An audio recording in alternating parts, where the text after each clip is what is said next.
freedom of action is necessary to understand ourselves. They suggest we need to give everything up, we need to give up all desires. How did you become this person? The act of meditation is the act of freedom. At your age, people are addicted. Every new experience that we choose to embark upon, we're going on it because we don't know the entire truth of our own existence. What are you going to experience after 90 hours of meditation? They say, are you crazy? What are you doing? You're trying to become a yogi? Like, did people laugh at you? Did people question you? The pain that we face is the pain, our painful reaction to pain. Why do you need 100 casual relationships? Love or romantic love or even a situationship can be our own compulsion. People are almost, even when they are happy, they are scared of that moment when they are not happy. I think that the greatest key to breaking our patterns, to understanding ourselves and to being able to shape and mold our action is mindfulness and meditation. So my videos are largely about relationships and health. And today I'm extremely excited because this is one of the most unique podcasts that I'm going to do. Today I have a young 23-year-old in the studio who has completely shocked me with what he's doing. This is somebody who's almost creating a new way of living. He's finding a way for us to start experiencing pain and go through the pains of life, but not let them affect us. Savr, thank you so much for coming. It's a pleasure to have you here today. Let's quickly do an introduction for you. So you are 23 years old, did your schooling in Bangalore, did your college in the US at one of the top universities, UC Berkeley, where you studied philosophy and economics. Am I right? And now you are trying to create a new way of living at this young age, even for adults, right? So what's the problem that you're trying to solve? I think at the core of it, the problem that I'm trying to solve is freedom from compulsions and freedom from our addictive behaviors and the freedom to bear our experience of life, as you said it, experience pain, experience discomfort, and essentially experience all facets of life more deeply than we presently do. Right. So, and when you say addiction, freedom from addictions, is it largely addiction from this? Are you also talking about this? I'm definitely referring to our phones and all of the other high dopamine activities that we rotate through the day. So for different people, we all have different compulsions, and for many people it is their phone, which can be the source of our work. It can be the source of our daily news, Instagram, or various forms of entertainment or work, which kind of becomes a crutch. It could be something else like a habit that essentially any habit that we cannot help but do, even though we know cognitively that we do not want to be doing it, be it gaming or Netflix, weed, alcohol, whatever it is. We all have our own vices, and it can even be our own emotional compulsions. It can be our thought patterns that we're unable to escape. Even thinking can be, or overthinking can be a compulsion where we can't silence the mind or focus it on one thing. So a compulsion is anything that we cannot help but do. And the idea is that the only path to freedom is freedom from these compulsions that kind of drive us throughout the day. And your thought is that this compulsion or this compulsive behavior is becoming a part of our daily lives, and the phone has played a big role in that, right? So let's quickly talk about what are you doing to help people overcome it. Right. So one is you are in the process of launching this app, right, which is called the Break Free app. Yeah. And that app is going to be ready for use pretty soon. And this app, so what does this app do in short, if you can explain? Sure, yeah. So the Break Free app essentially helps people self-bind themselves, which means that it helps put up friction and make it more difficult for them to access their more addictive apps. So the idea is that we cognitively know that I don't want to be using Instagram for 6 hours a day. Through the Break Free app, we put like kind of greater controls on it, and we kind of measure this progress through the process of streaks. You have a total amount of time that you can spend on these distracting apps of yours. And each day that you stay underneath that target, you hit your streak value, and we help you do that through the app blocking and the restrictions. So this app is going to help the world and as many users that start using this app get over their compulsive behavior and use the phone less. And so the app is going to help the world. But beyond the app, in your journey, have you done things to make yourself free, to make yourself more calm and in control of your emotions and your behavior? Yeah, I think I would start by like just defining, getting into my understanding of what freedom is. So essentially, the way that I understand freedom is that it's the freedom to understand and act upon our truest intentions, essentially, which will necessarily keep evolving over time. So freedom must be our greatest convictions, beliefs, and desires at a given moment, and our ability to act on them. So we all have things that we like and dislike, even about our own selves. So I might like that I like sports, and I might dislike that I really like Netflix. Oftentimes, we are unable to bring ourselves to do what we most truly want. So even though I like Netflix, I know that I really want to stop watching it. So that's an example of us not being in line with our own intentions. And so freedom is the ability to first understand who we are as we currently are. So basically, understanding our subconscious mind, which is the store of our emotions, emotional patterns, our thought patterns, and our habit patterns. Like every time I'm sad or I'm anxious, I eat ice cream, or every time that I feel angry, I'm flustered and am kind of impulsive in my behavior. So the first step is understanding that, and then the second is being able to break them by exerting our freedom of action and choosing to bear the discomfort of upending an old habit that no longer serves us, or inculcating a new habit that we want to but is uncomfortable. Like if we're used to being sedentary, then you have to push yourself to work out, or if you want to be a singer, then you have to put in and it comes naturally to you, you still have to put in the hours to train yourself vocally. So the way that I understand freedom is the ability to step out of our subconscious mind and our subconscious thought patterns and our habitual energy, which makes up the vast majority of our cognition. 90% of our cognition is the subconscious mind, and 70% of our energy is given to our habits. So when we're able to step out of it and stop reacting to it, and we're able to shape it, then we are free.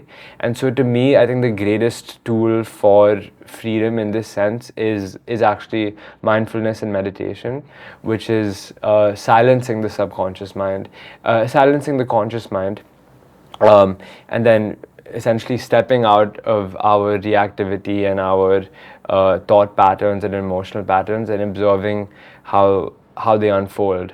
And as soon as we're able to understand them in that space, we're also able to choose and break our reaction. So you are into meditation? Yes, yeah. Wow. So tell me more about it. What kind of meditation? How often? What do you do? Yeah, so the way that I understand meditation and mindfulness, which are related, is that mindfulness is essentially silencing our thought. Now, people get very confused when people say that. I was always very confused. What does it mean to ever silence thought?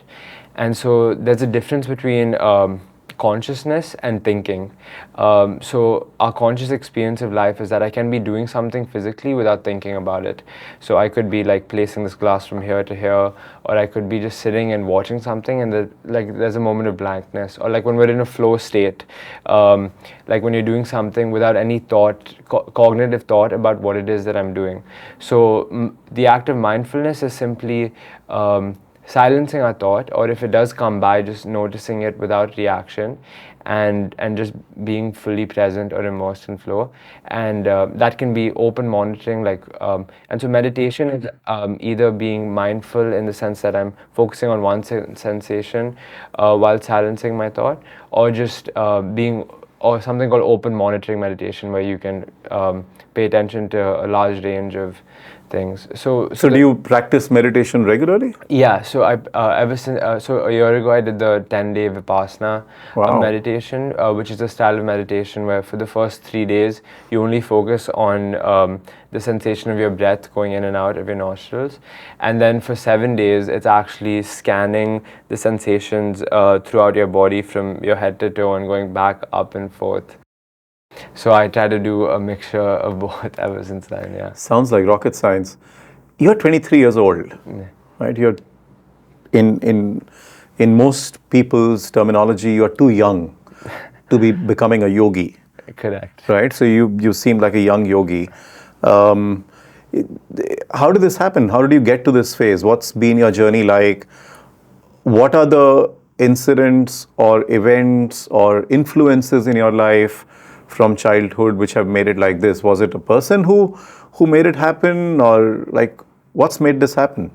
Well, when it comes to meditation specifically, No, how did you become this person who's so aware of these addictions in the world? At your age, people are addicted. yeah, Right? At your age, people are gaming, people are smoking up, people are whatever they're doing, Yeah. but they are addicted. Right. And you are trying to do everything to break free from almost all addictions, Right. which is what people do when they're 75, Yeah. right? When they're going into that yogic Yeah. mode. So, in the last 23 years, or maybe last 15 years, have there been experiences which have made you like this person? Why did Savr become who he has become? Yeah, well, I think I always used to really analyze the way that things were, and I had my own unique take on different experiences. So I grew up with Instagram. In the sixth grade, everyone in my school was messaging on something called Kick, and we were using Instagram as well. And I think I was for a few years that the years that I was on it and on the other social platforms, I just noticed how powerfully addictive it was. I noticed how it was shaping our very experience of reality, because at every single moment we would always pray to our phones being there. We couldn't. I noticed that it was kind of the social. It's like it's the new town square where everyone you've ever met, everyone you ever collected is on this platform, and we're already naturally social beings. So I was seeing that we weren't able to control where our attention went, and we weren't really in control of our experience of life. We were dedicating all this time I was dedicating all this time during COVID actually to serving people's lives who I never spoke to, and I was like, I'm giving my only power away, which is what I actually do in my experience of life. And in COVID, I had started meditating actually. Oh. And I was exposed to that because I think a teacher of mine, Dr. Rajeshwari, had shown it to us in the 10th grade using the Headspace app, and so I tried, and I think that subconsciously, remained with me. And so a few years later, I was curious about how everyone said that it increased your focus, emotional regulation, creativity, and your own sense of well-being and enjoyment, your ability to be present. And so essentially improved every facet of my life. So I was like, why should I not try it?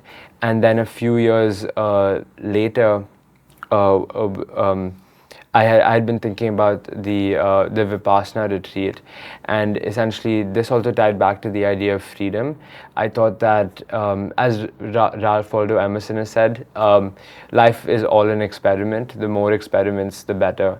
And the way that I think of it is that I don't really know.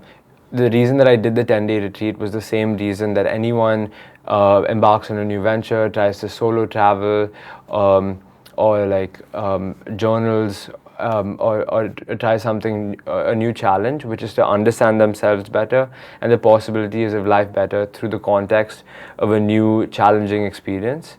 And you don't really know what's going to come out on the other side. You don't know what you're going to feel like, or what you're going to think, or what you're going to experience after 90 hours of meditation, because just been doing 10 to 20 minutes a day.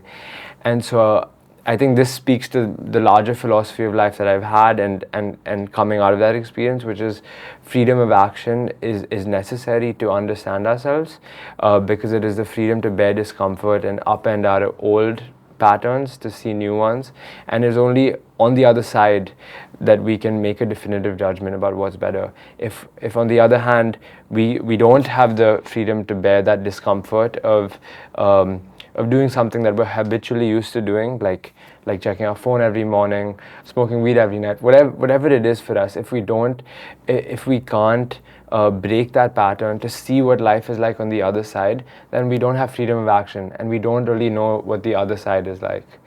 So you're saying human beings are largely becoming compulsive, obsessive, addicted to several things. Yeah. Right? But that compulsive obsession is the common DNA.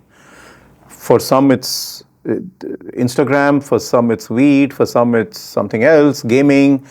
But there are obsessions that people are developing, and they are largely getting hooked on. They're becoming almost captives of whatever they're addicted to. And you are trying to overcome in your journey whatever you were addicted to, or what you saw as vices in your life that were controlling you, and now through your app you're helping others do it.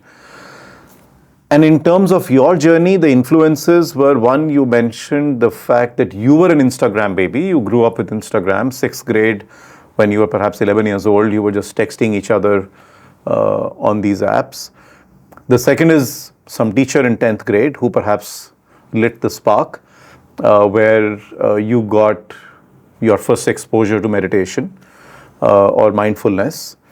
And it's interesting that 10th grade, some teacher made you do it, and that stayed with you, right? 10th grade means 15 years old, right? 15-year-olds want to make fun of the teacher who's trying to make them meditate, but you remember the teacher's name, and so that's quite impressive, and thanks to that teacher.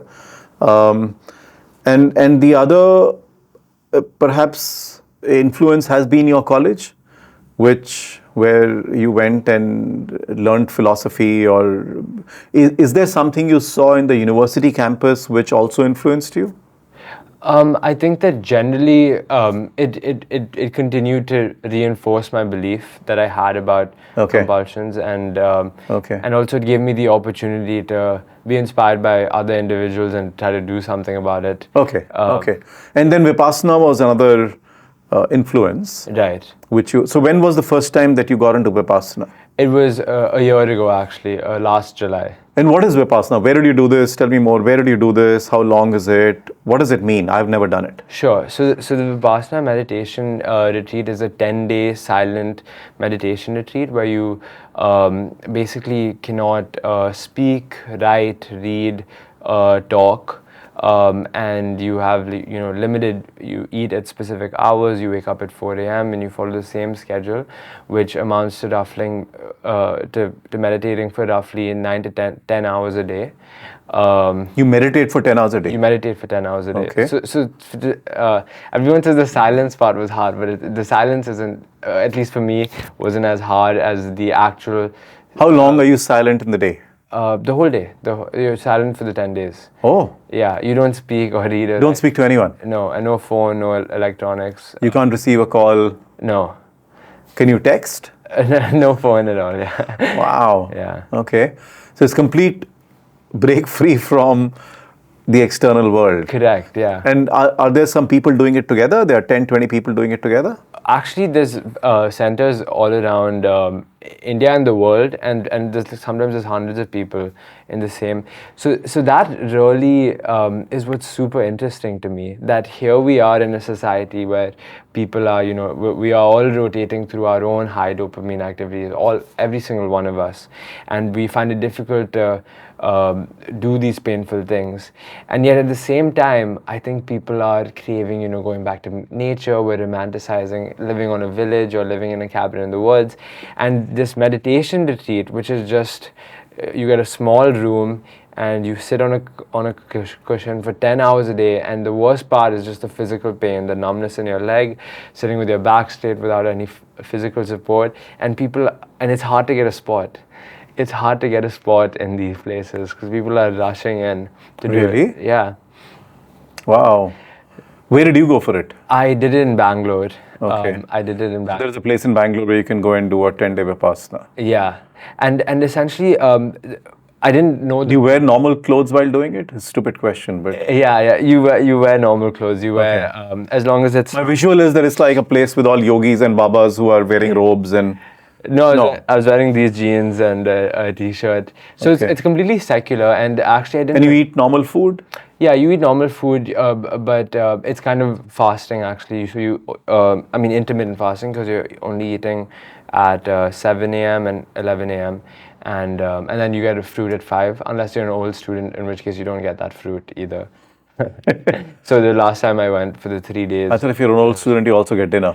no, you No. actually get less. Okay. It's more, So 7 a.m. and 11 a.m. you eat yeah, normal food, yeah. normalish. I mean, sorry. By normal, I mean it's vegetarian food and simple food. Yeah. Okay. And the whole thing is that you are not speaking, Right. you're not texting, Yeah. you are not receiving, you're not listening. Yeah. Like is nobody speaking in that entire area? No one is speaking. I mean, so what happens actually is for 1 hour a day you get a discourse, and I'll actually explain. So I went in not really knowing whether I knew it was a secular retreat. It's not specific to any certain religion, but I didn't really know what the philosophy behind this was or why they believed in this one specific form of retreat.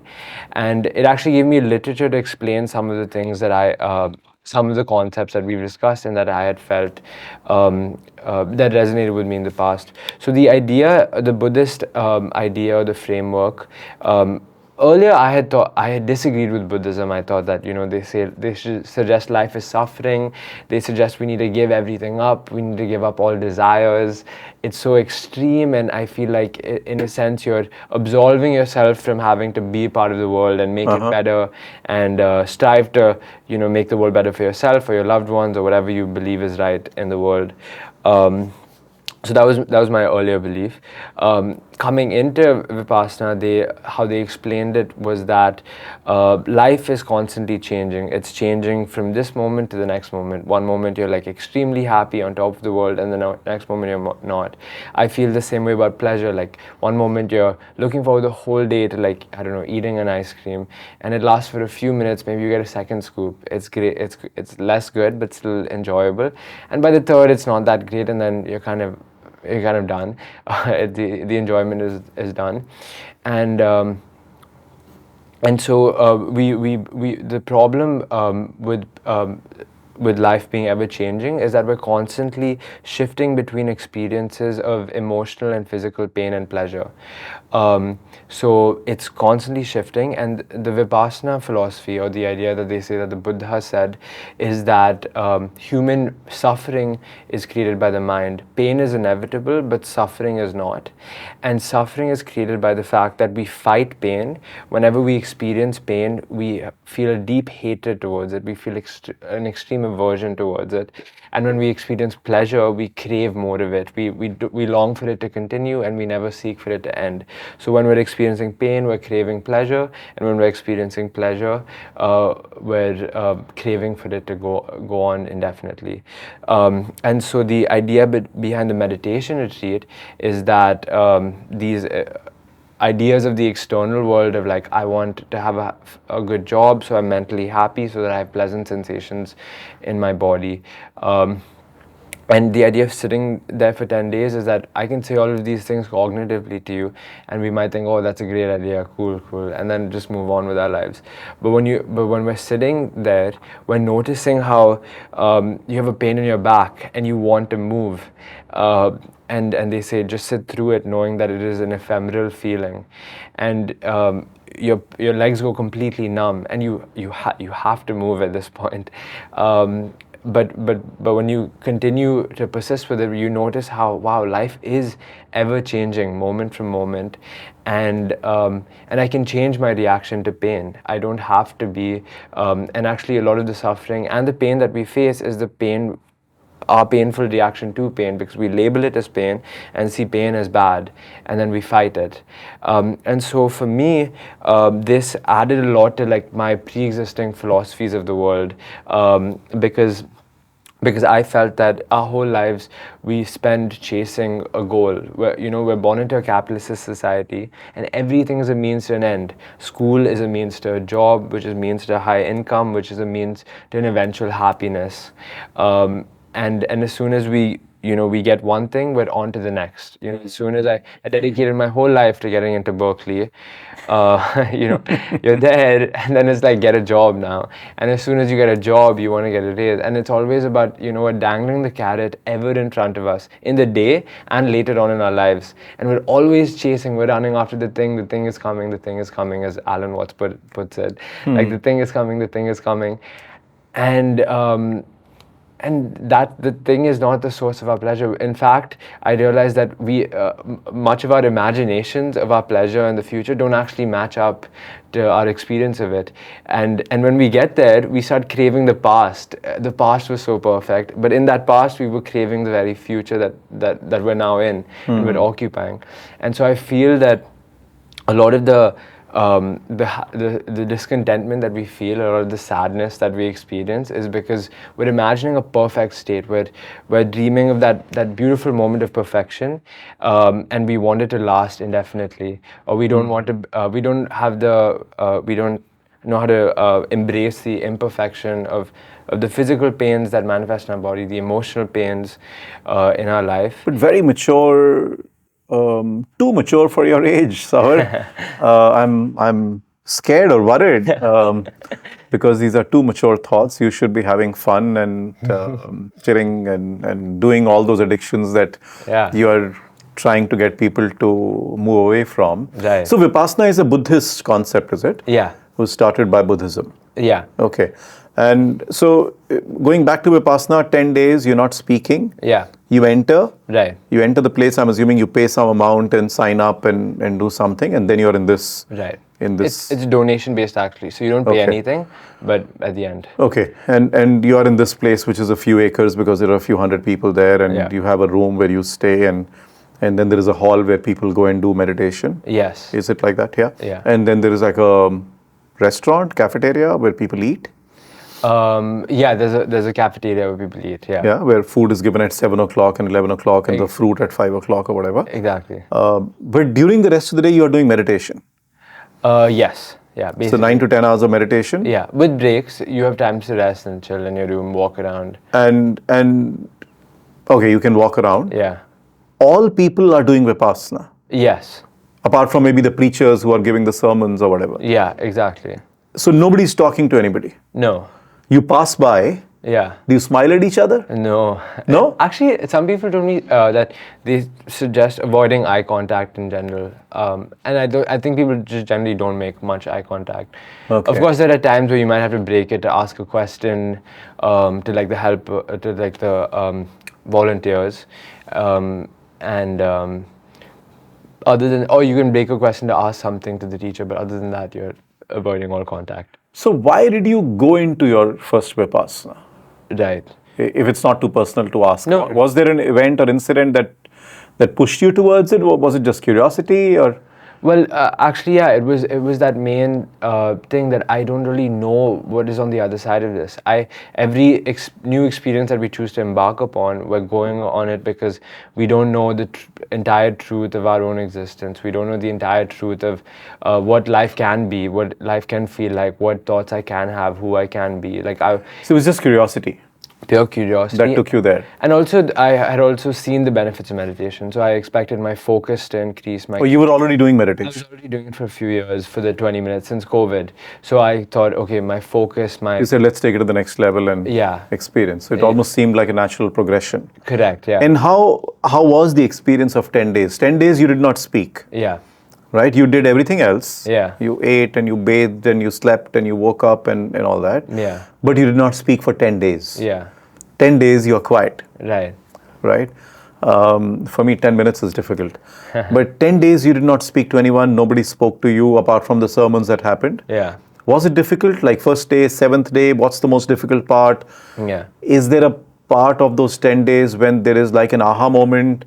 Like, What are the key elements of those 10 days? That's crazy that you said first day and seventh day, because those are the hardest days for Really? me. Okay. Yeah, and they say that the seventh is really hard for some reason. Okay. For me, the first, because okay, so firstly going in, I thought, not talking would be a difficult part of it, and maybe day 6 or 7 it was, but I would say the most difficult part, as I described, was the physical pain, because we don't realize how painful it is to just sit for 10 hours a day without moving, and after the third day, there's 3 hours a day where they say don't move a single muscle in your body if you can.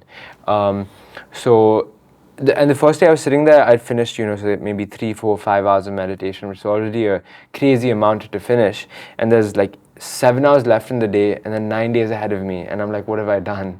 Like, why did I do this? So that fear was really scary.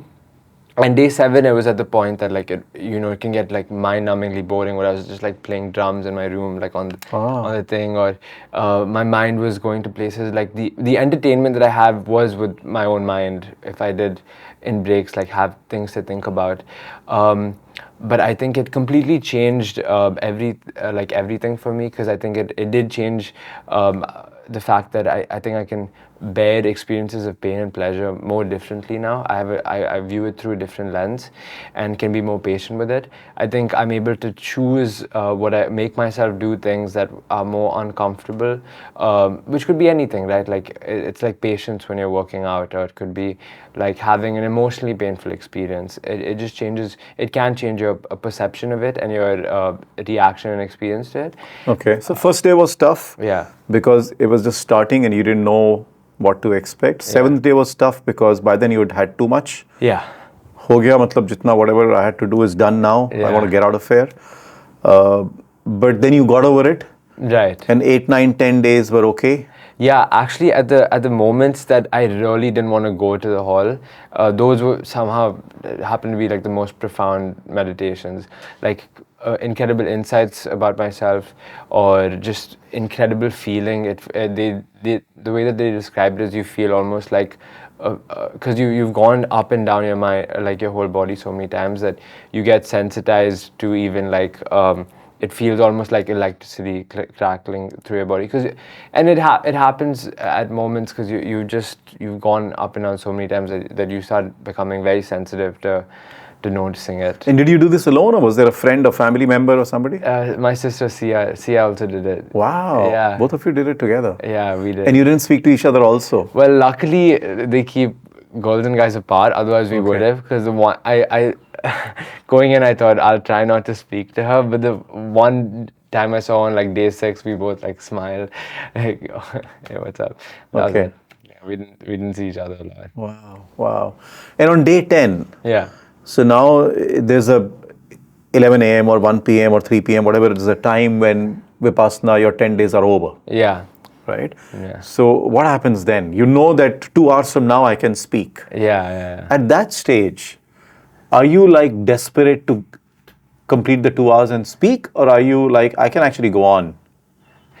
So it kind of oscillates between the two, and actually there's moments where I would, like throughout that 10 days, that you're craving for it to come to an end, and I realize I'm doing the very thing I'm not supposed to be doing. So I'd be trying, if I did feel that way, I'd be trying to be, I'd be like, okay, no, it's all about being here right now, and even if it's uncomfortable. Obviously, I'm sure I had moments that I was like, okay, only 2 more hours left or 3 more hours left. But by the end, yeah, I was excited to return back to normal life. I wasn't like craving to speak necessarily. Okay. And I even got used to maybe speaking a little bit less initially, at least, because I realized that a lot of the time I'm just talking for the sake of talking. Like I'm just saying things that I don't need to be saying. I'm wasting my energy a lot of the time, and that's where you get that space from your habits, or you get space from your subconscious thoughts. And then when we got in the car, I was like back. Yeah, very stimulated by the world, because the sights and sounds were a lot. And And for those 10 days, you don't even hear much because nobody's speaking. Yeah, exactly. So it's largely a quiet silence.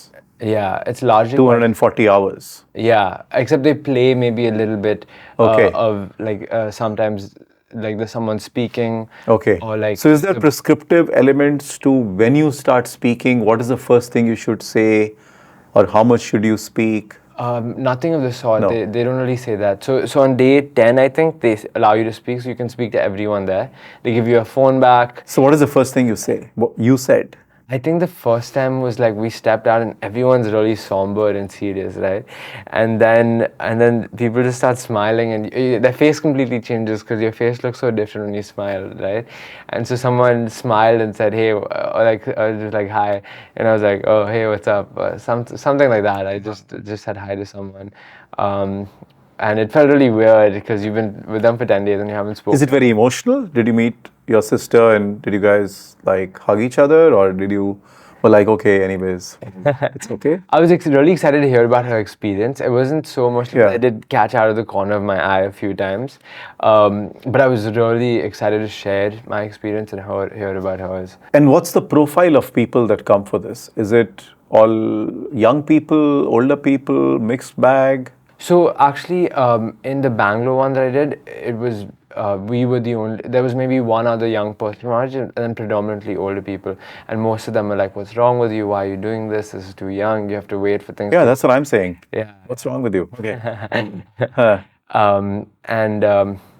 And my answer to them would be that firstly, it's not mutually exclusive. Sure. Because you can do that and then do both. Sure, And sure. But our stereotypical expectations are that older people will want to self-actualize and will want to Right. figure out their purpose of life and will want to calm down their pace of life. And younger people are like high energy and they're going rara and all that. So it's a shocking thing that you're trying to be a yogi at this age. Right. But the way that I see it is that I don't think it's necessarily conducive to not being high energy. I think that it instead it can teach me to be like present in all experiences of life and honestly more able to take action and more creative and more enjoying life in every aspect of it.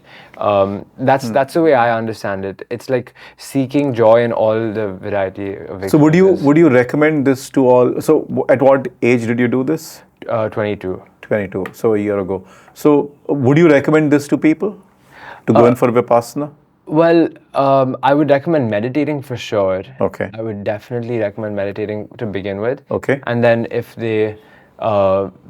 and then most people just many people throw themselves in without meditating and they come out fine as well. So, I mean, it's a very extreme thing. I don't think everyone... Vipassana is an extreme thing. Yeah, I don't think everyone... You're not saying everybody should do it. Not necessarily, but I think that the takeaway for me was just that the act of meditation is the act of freedom in the sense that we are able to step out of our subconscious thought patterns, step out of our constantly compulsively thinking mind, and we're able to play the game better. We're stepping out of the game and then we're choosing more intentionally what we want to do. Oh, that's how anger feels in the body. How do I want to react to it rather than reacting to it impulsively? Oh, the state that I'm always living in is a feeling of guilt and I don't need to be feeling that way. Or, oh, I realize that I'm only obsessively thinking about the past and I'm never really thinking about the future. And so I think meditation is the most important thing for us. Okay, so you're saying meditation is almost mandatory, people should do it. Yeah. Vipassana is optional if you feel like, sure, go ahead. Yeah. How many times have you done Vipassana? I've just done the 10-day once, I've done the 3-day once, and I've done around 6 one-day courses. Okay. Okay. So in the 1-day course for 1 day you are quiet, and so whatever duration you do in that period, the principle remains the same. Yeah. You're quiet without your phones and all that. Okay. Exactly. So and you go to a place and do it. Yeah. And have you done it ever at home? Not for a whole day. I usually just do the 1 hour. It's very difficult to choose not to to police yourself. Even doing the 1 hour a day was very difficult after the 10 days. Okay. Because in my mind at 40-minute mark, I'm like, okay, I don't have to do an hour. I can just go and start working now or act upon the idea I have. So it can be difficult to police yourself. And actually many of the people that I met who've done Vipassana struggle to keep up with daily practice. So it's easiest to do when you're in that community of people who are all doing it. Yeah. So is Savr pre-Vipassana and post-Vipassana any different? Yes, yeah. Yeah? Well, I think the biggest change is if I hadn't continued with the 1 hour a day, every single day, it would have been different. I think that really kept it through. But I do think that it has changed how I experience life, and our perception of life changes how we experience it. Right? And I think it's completely changed my attitude towards what is most important. So on one side, you are doing Vipassana, meditation, very yogic, almost spiritual things. On the other side, you're building an app, Right. right, which is to help people. Maybe the purpose is similar, Yeah. right? On one side, Vipassana is more for yourself, meditation is more for yourself. You're trying to overcome your own fears, addictions, and just become a better person, Right. more in control of yourself and your emotions. The app Break Free is more to help others overcome their addictions, and especially addictions of the gadgets. But Savr the yogic and Savr the entrepreneur building this app, who are you trying to become? Are you a mix of the two? Or is one stronger than the other? Yeah, I think that it's completely connected and not mutually exclusive. And this is why, because that initial idea that I had about even aspects of Buddhism, or the idea that, or things that I disagree with, like some of them, some religions, even like the Bhagavad Gita, say that give up all desire and don't expect the fruits of your labor. Don't they say give up desire much later? They say that that you should act fully, Yeah. but without any expectation or desire for the reward. And I think it kind of connects to the Buddhist philosophy that you should act, but again, not crave the pleasure that we seek in the future. And the way that I see it is that it's a slight nuance that I think that desires are inevitable. If I exist in the world, I'm going to want the best for my sister. If I exist in the world, I'm going to want to help the person I see on the road. If I exist and I have capabilities, I'm going to want to make an app or be an entrepreneur and have these desires and act on them with full vigor. Even meet my friends, just live like a normal 23-year-old in a sense, and do all those things that I want to be doing, but craving pleasure, or like in the future, deferring it to the future, craving happiness in the future for a perfect, lasting internal state of perfection, is just creating sadness for myself, because there is no perfect external state of the world. There is no perfect internal state. There's no state where all pains, physical and emotional pains of the body stop. There is no place where life stops changing at every point. And when life doesn't stop changing, we'll always feel sad, we'll always feel lost, we'll always feel pain. So if I'm able to accept those feelings and ride those lows and immerse myself in them, and even maybe possibly take enjoyment in a non-sadistic way, and also enjoy the pleasures and the ups and downs of life, you can be conscious the whole way through, and I think better able to achieve my goals. So essentially the idea is desire without emotional attachment to the fruits of my labor or emotional attachment to some future plan. So you're saying deal with pain and pleasure in the same way. Right. Is that the principle? Yeah. Don't get overly excited with pleasure and don't get overly frustrated with pain. Both are a part of life. Just deal with them. I think that's the way they put it. The way I like to think of it is that I'm going to love pleasure. I'm going to love the things that I love doing. So maybe I should also really like pain, or stop fighting it at the very least. So again, this is, and you yourself said that maybe you should do some things like a normal 23-year-old, because a lot of things you're doing are not like the normal 23-year-old. Correct. I don't know if I should call you abnormal or supernormal, but they're definitely not the normal 23-year-old who's come out of a UC Berkeley, US college, trying to be a yoga or yogic and trying to be an entrepreneur. Again, I'm perplexed with what made you like this. Why does somebody become so different?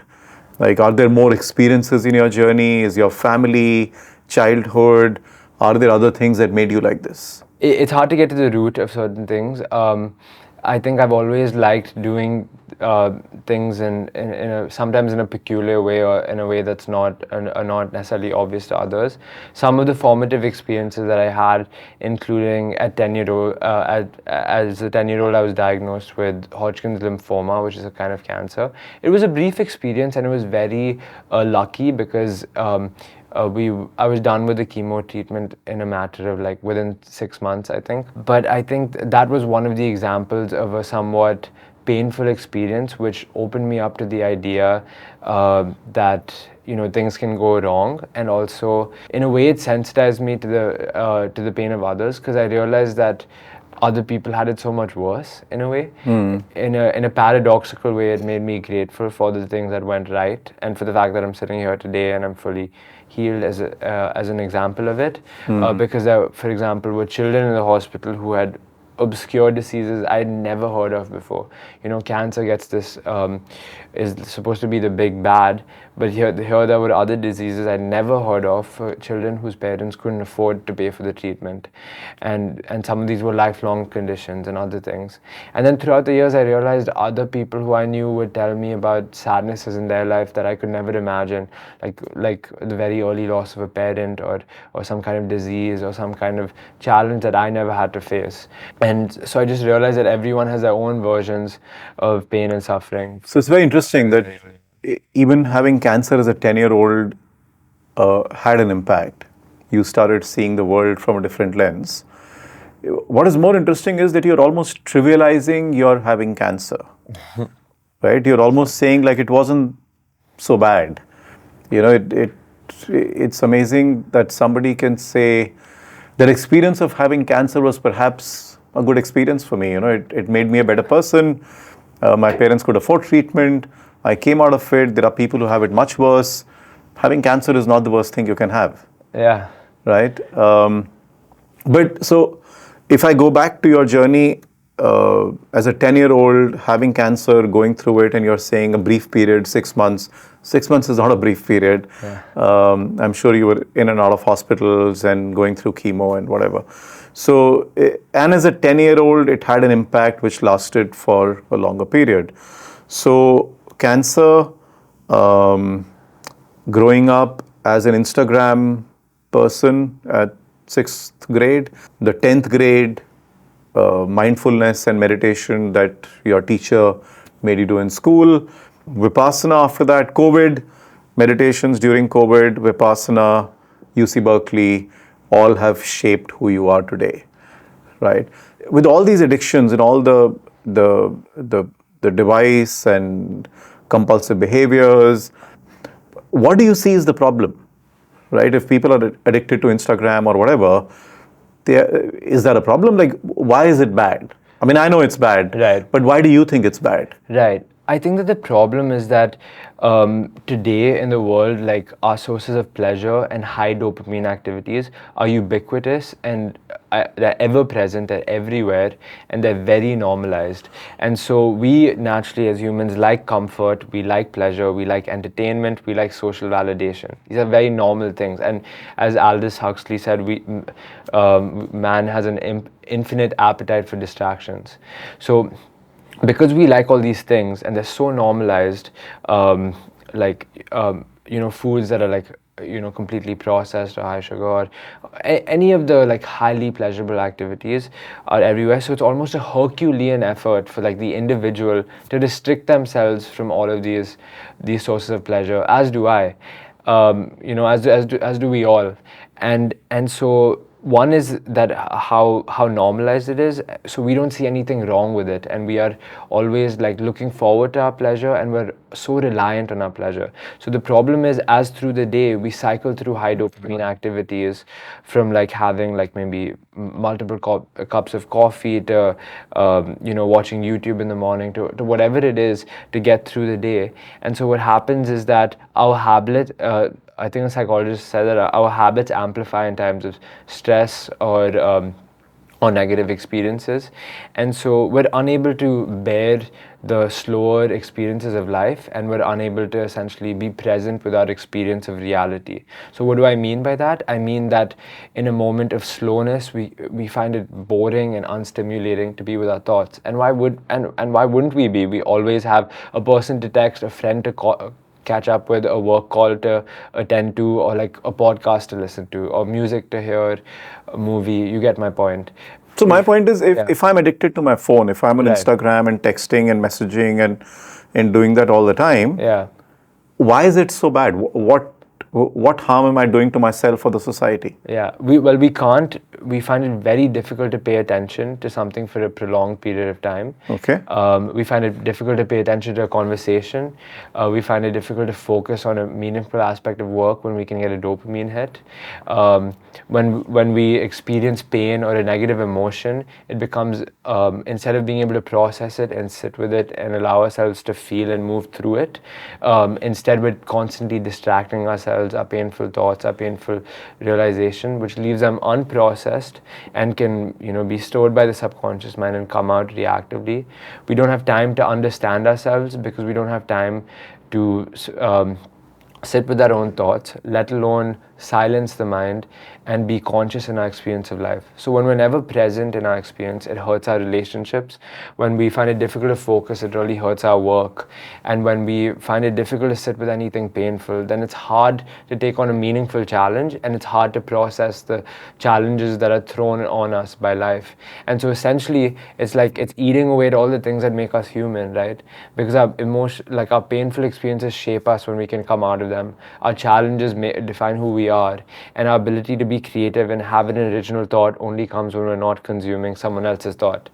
And so you think it's impacting us in every aspect of life: relationship, education, career, being at peace with yourself, being self-aware, because you're so engrossed in that next reel, that next video, that next call, that next text message, and so on and so forth, that it's negatively impacting everything around us. So you're 23 and you've spent 4 years in the US in college and before that in school. On an average, what kind of time are people spending on their gadgets today at the younger age, 18 to 25-year-olds or 18 to 20-year-olds? How much time do people spend? An hour, 2 hours, 4 hours a day? So I think the earlier stat, much earlier, was like the average US citizen was 5 hours, but then also there was another study saying 8 hours a day. And I would say definitely on the younger side it gets higher and it's around there. And a lot of people I know, it's very normal to have 8-9 hours a day of screen time. Really? Yeah. 8-9 hours on the phone, yeah, doing unproductive work, scrolling reels or messaging or liking people's posts and... Yeah, or gaming, or YouTube, or Netflix, or sort of 24 hours that somebody's got in a day. Yeah. And assuming that person is sleeping for 7-8 hours. Yeah. Right? You've got 16 hours left. Right. And out of that, 8 to 10 hours people are spending on this. Right. So then people have only another 6 hours to do anything else they want to do. Right. And that's a big part of the problem. Right. Right. So if we don't, so your message to the world is, get off this, get off your addictions, and especially your digital addictions. Do meditation, do Vipassana, do whatever, use your app and try and keep yourself in control.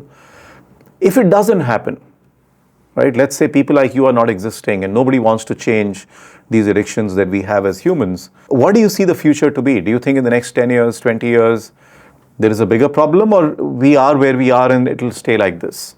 Yeah. I think that it's very scary what will happen, because I see us as already losing our, in a sense, humanity in our ability to bear our different experiences of life without reliance on some external source of pleasure or dopamine. And what's going to happen now is that these sources of pleasure are going to get much better, much more realistic from virtual reality, in which we may be able to live live our own second life in a much more realistic way. We will be able to play games. We may be able to consume content with interacting with it. There's already countries in the world where there's huge problems of isolation, and there's a massive consumption of sex dolls and other things, and it's because we have all of our sources of pleasure and needs, from food, entertainment, social validation, to even sexual needs, all met within the sphere of your bedroom. Wow. And so there's never really a need to go outside or interact with other people, and there's no habit of doing anything unpleasant, which we already see as very negative, like having a negative emotion is bad, having a painful experience is bad. So why do it when you have all of the pleasure that you already need? Add artificial intelligence to that, and we don't need to think for ourselves. We already barely did, in the sense that we already have access to Google, and we already can't exert much focus without like getting our dopamine hit.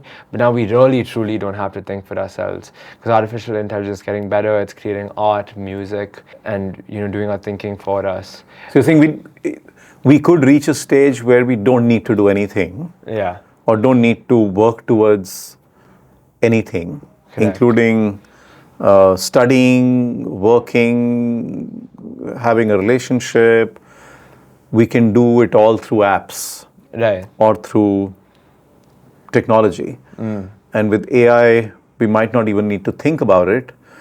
You might have an avatar of yours which is doing the work, and you might have programmed it in such a way that the program will decide what the avatar should do, and you can just exist. Yeah. And you could sit in your bedroom or in your room all day and just watch yourself on virtual reality devices, roam around in Brazil, or go to college on some island somewhere, or Yeah.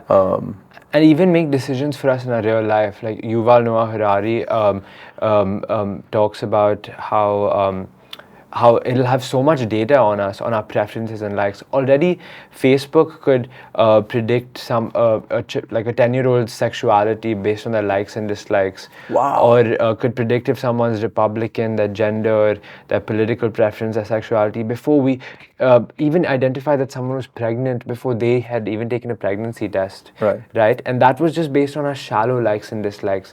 Now with consumer health apps coming, it's going to be monitoring all of our bodily information at all times. So they will know not only what you're liking and disliking, but your emotional and physiological response to those likes and dislikes. We'll be feeding it more of our data as it does our thinking for us. So of course in the future it'll be taking over a once uniquely human domain of decision making, and be making our decisions for us. Where should you go to college? What major should you pick? Who should you marry? The algorithm knows better than you because it has more data than you. So why would you have to think? Why would you have to be yourself? Why would you have to have an idea when so many people have ideas and you're watching a YouTube video as soon as you wake up in the morning? So where will you have time for your own thought? So we're going down that path, and it's going to get much our pleasures sources are going to get much more potent. Our need for working is going to get much lesser, and it's scary because meaning comes from doing the difficult things and being able to bear silence and boredom and sit with discomfort and push ourselves to do things.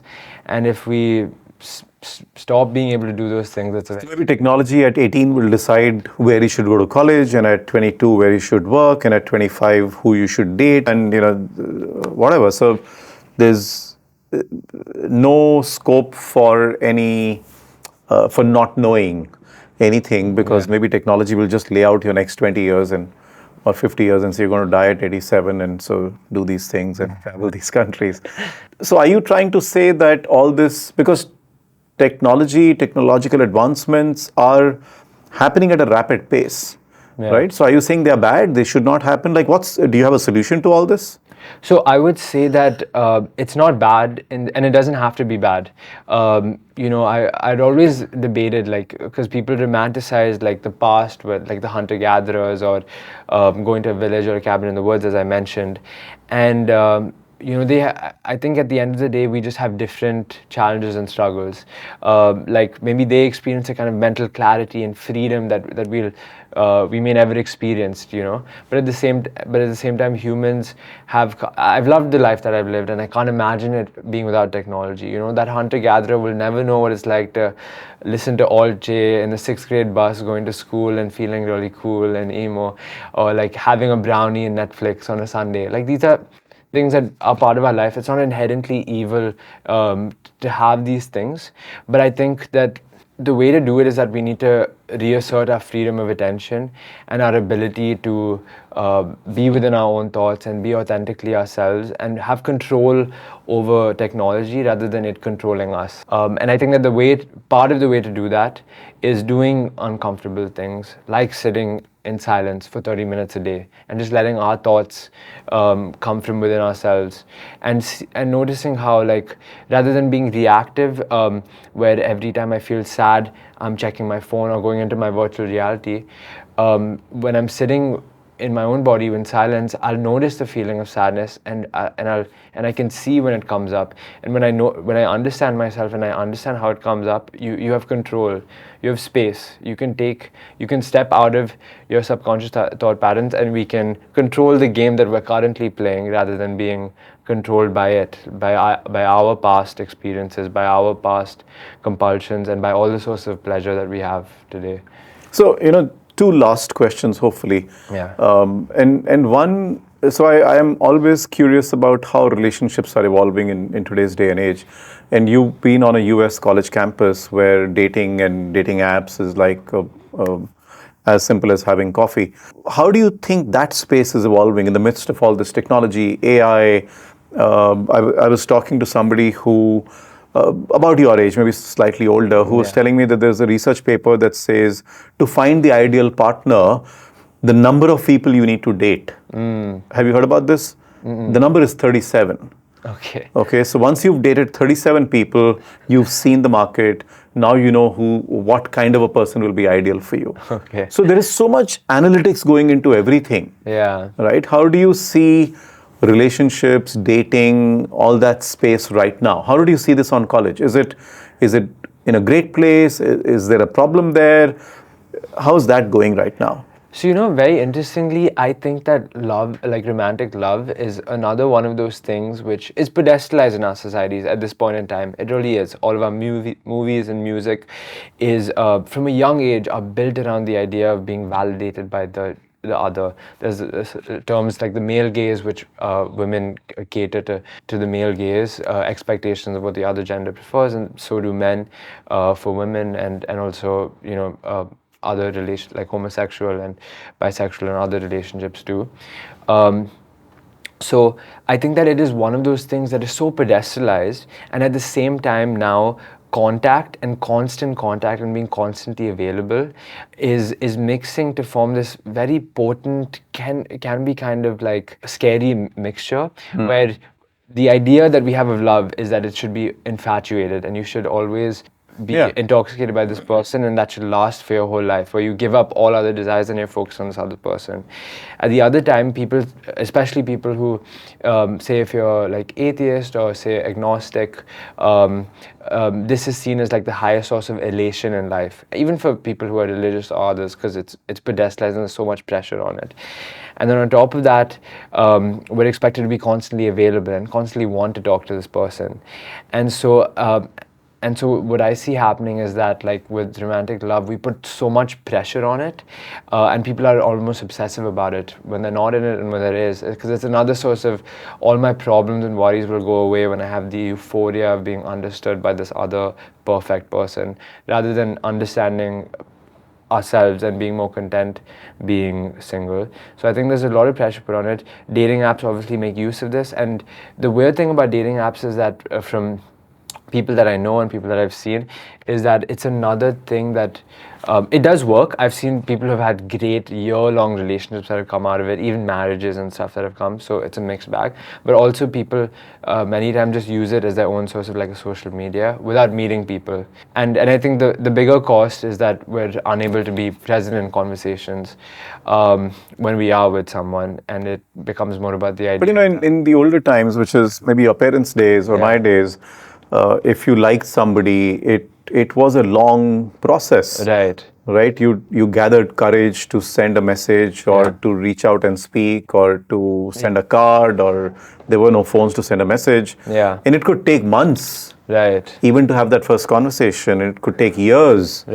While you're dating or seeing each other or whatever. But today you're saying people have had great, long, even a year-long relationships, right? So a year-long is a long period now, right? So some of the things that I've heard from people your age are the fact that they are dating so many people in this era of technology, because phone has made it so easy. You left swipe, right swipe, whatever you do, and then you have your date for this weekend, and you don't like the person, you ghost them and you move on to the next one. And their point is, sometimes we look at our parents and we are wondering, how do you last so long? And their question is, will I be able to last so long? So people are just getting confused and worried about it. While it's become very easy, it's also become very confusing. Right?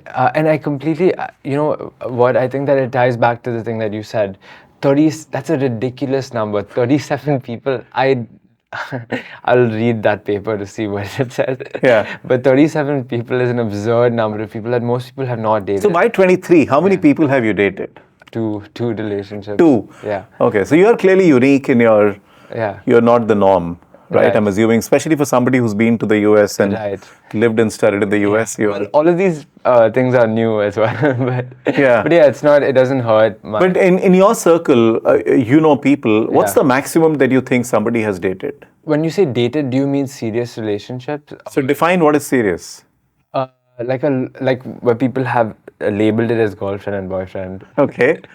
Okay. Yeah. Is that the only definition? Well, you're basically monogamous, or okay, not to say that polyamorous relationships are not serious. I'm just saying that, like, do you mean like monogamous relationships where people have defined? I'm assuming so, Yeah. but I don't know. You should tell me. A few, I would say a few at this age, maybe 1, 2, max 3, maybe 4, but some people none. So it varies from like. So by 23, you're saying max people do is 4-5 relationships. Yeah, 0 to 4 maybe. And if you put casual in it? Casual, I think it varies a lot. Yeah, I think it varies a lot. It could be a lot. It could be a very high number. It could be, it could be. There's no limit really. Like, what's the average and what's the maximum at, let's say, the UC Berkeley campus? Or any university. Let's not brand UC Berkeley. Sure. I don't know. I think it can vary anywhere from like 0, 1, 2, 3 to 50, 100. So people could have 100 casual relationships, and Yeah. I'm not so fussed about it, about the 100 relationships. I'm just Yeah. saying, is it also a part of your compulsive behavior? Right. Why do you need 100 casual relationships? Why do you need? Is it not confusing? Is it not? Are you not messing with your own head by having a new person every weekend? So that's what I was kind of talking about, where I think love or romantic love or even a situationship can be our own compulsion, where people need to be romantically talking to someone or involved to be validated by that person, or to feel like their own problems are lessened. And it's just a compulsion like any other that we have. And I think the problem is because ideas like that you need to be with 37 people to land on someone, like overwhelmed with choice, and so there's always the grass is And it's almost a race. You're on the 23rd person, and you know I have 14 more to go.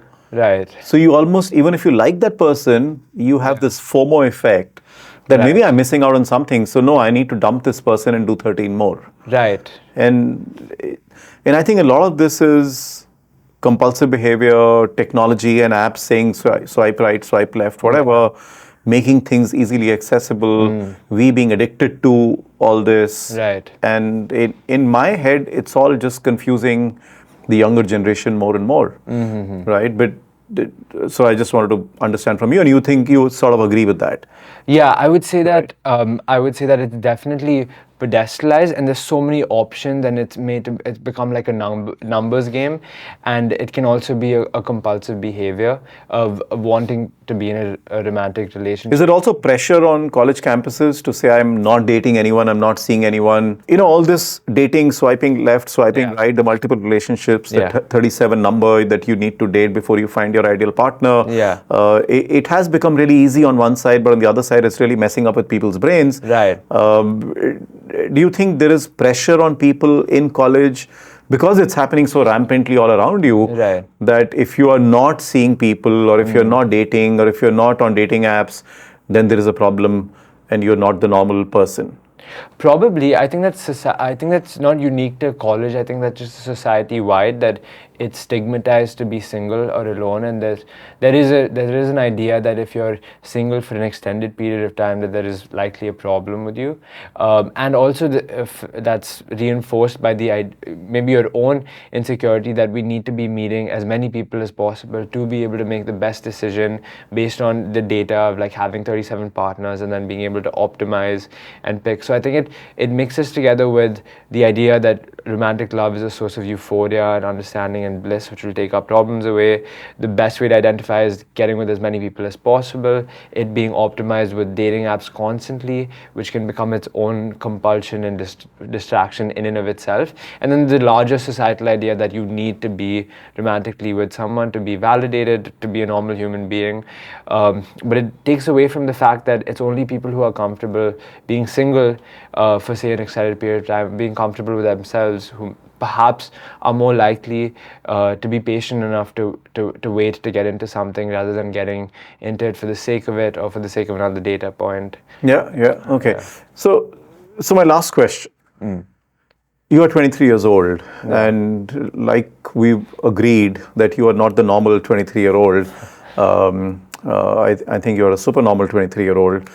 But for most 23-year-olds or 20-year-olds or 25-year-olds, they are so engrossed in this compulsive behavior. They are so addicted to their gadgets. They are almost missing out on life, whether it's true relationships or career or education or just family, parents, grandparents, children. What should they do? I think people are so messed up because of their addictions.